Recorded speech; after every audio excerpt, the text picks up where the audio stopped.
Hey guys, what's up? Today we are doing my May reading wrap up. I read a total of 6 books this month. I'm kind of in the process of finishing up a lot of series that I started and just kind of put down, didn't have a lot of interest in. So you can expect to see some seconds and thirds in this video. Anyway, if you guys enjoyed this video, give it a thumbs up, subscribe down below, and let's just get into all the books that I read in the month of May. The first book that we have is Slaying the Vampire Conqueror by Carissa Broadbent. So this is like a novella. I think it's put at a 2.5, but you can honestly read it wherever. So it doesn't have to do with Rain or Araya, but it is in the same world. So our main character, Selena, in this book is part of the Goddess of Fate's cult.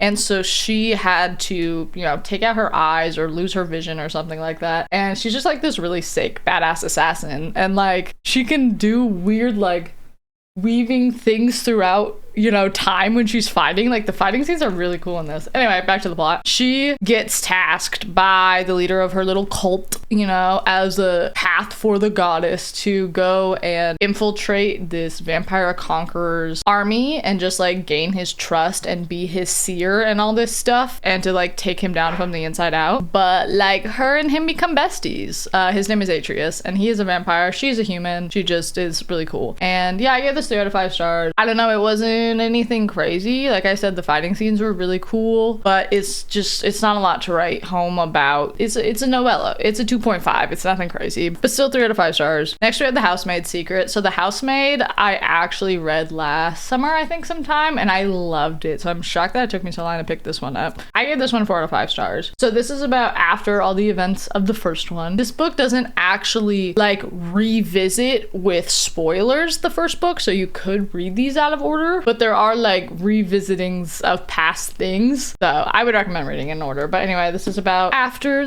the last book, and she is trying to find a new job and all this good stuff, and she's dating a lawyer now, and she finds an employer who's just kind of weird, and his wife is just locked up in a room at all times, like really weird things. And then she finds blood on their clothes, and just things start unraveling at that point. So I give this 4 out of 5 stars because I really love Freida McFadden's writing and how it's paced and how I'm always on the edge of my seat, and how like, even if I could probably guess the plot twist, I'm just so like enamored that I don't even try. My only complaint was, without spoilers, Millie in the first book is so badass. Like, she's so cool towards the end, and in this one we didn't see a lot of that. If you know what I mean, you know what I mean. But I still thought this was really good and really fun. Don't know if I'll continue on with this series, honestly. We'll see. Maybe let me know in the comments. Next we have The Queen of Nothing, which is the 3rd and final book in the Folk of the Air trilogy. So there are some like side novellas and stuff. I think there's a 3.5, but like the main books, it is The Cruel Prince, The Wicked King, and The Queen of Nothing. I gave this 4 out of 5 stars. This series, honestly, I don't know if I could recommend this series to a lot of people. I think to specific people, absolutely 100%.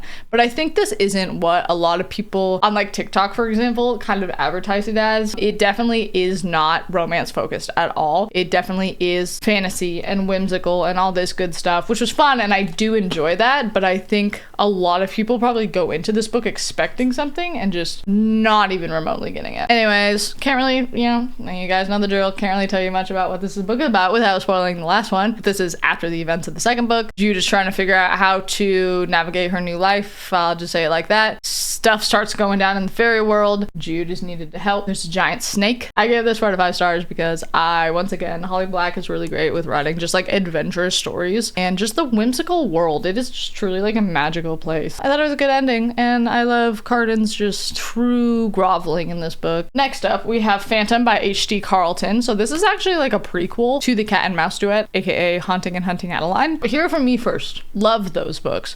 The first one specifically. The second one was a little traumatizing. This is the prequel. If you've read Haunting Adeline, you know that Adeline lives in her grandma's haunted mansion thingy-mabobber, and she's finding letters that her grandma had a stalker, just like Addie does. This is about that. And so I was like, I need this immediately. I gave this 3 out of 5 stars. I didn't think this was very much of a dark romance. I didn't think this was H.G. Carlton's normal type of writing.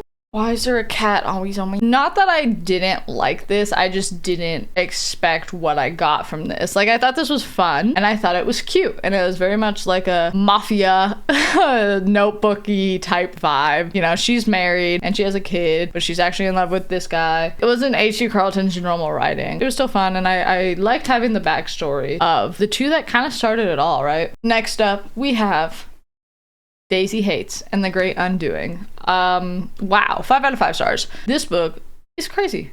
This is crazy. So this is about, I literally don't know how to tell you guys things without spoilers. So after Daisy makes the decision that she does at the end of the first Daisy book, this is just following that, and it's her and Christian's love story. And it's, I'm like, how do I say things without spoiling? There's also a lot of Magnolia and someone else in this book. It kind of just ripped my heart out and stomped on it. The quotes in this was amazing. The ending was crazy. And like, I was so confused why people were always like, I need the next Daisy, I need the next Daisy on like Jessa's posts. I'm like, guys, like, it can't be that serious. It is. It for sure is. This ending was absolutely crazy. And then just like not writing anymore about it. What? I can't even. I literally am like, why did you do that? So this book was so good. It had that action that I enjoy. Oh my god, this was so good. And it's so pretty. Oh my god. Okay, moving on. Finally, the last book I read in the month of May.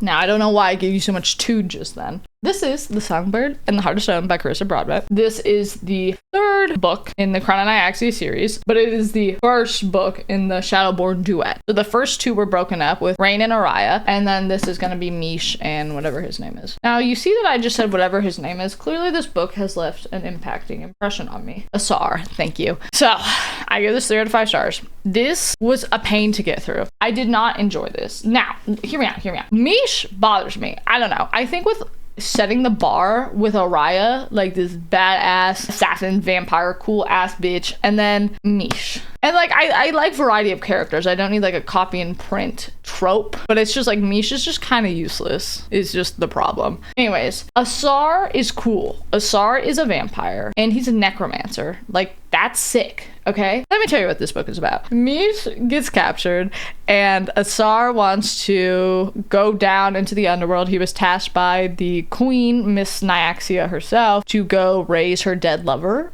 from the grave.